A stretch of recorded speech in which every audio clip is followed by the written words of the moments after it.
Now we're going to talk about capacity making of decision or decision making capacity and the legal competence.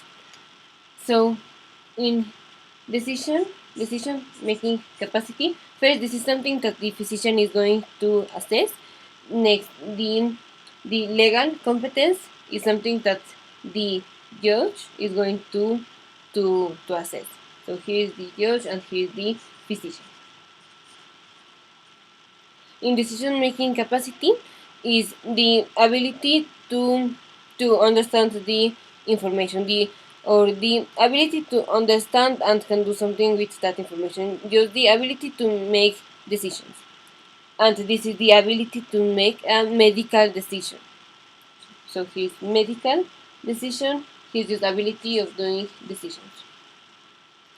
Here we are measuring or we are assessing the understanding of the patient, understanding if is understanding what we are telling the patient, if the patient is appreciating the consequences or the circumstances that are involved, if the patient can communicate, so communication with this information.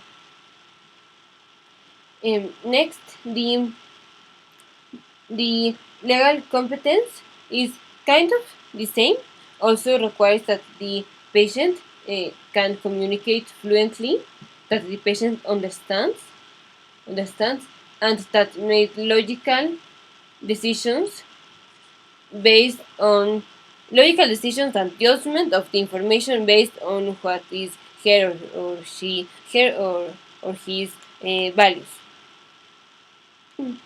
So the legal competence is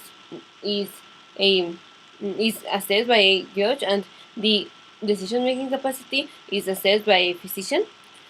The decision-making capacity can be override.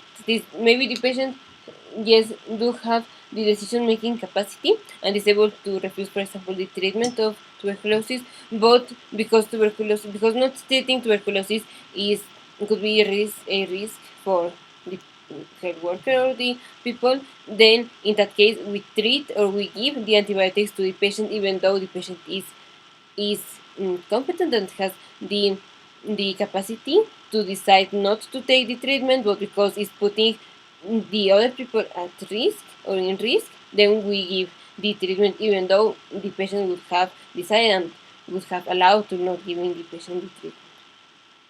So now just contrast this with sanity. Sanity is a verdict that is in the decision of the patient, and if the patient with taking that decision commits something wrong or something, could be held with that of doing that decision, and this is something that is judged or is assessed by the jury. So decision-making capacity is assessed by physician, legal competence is assessed by the judge, and the sanity is assessed by the jury.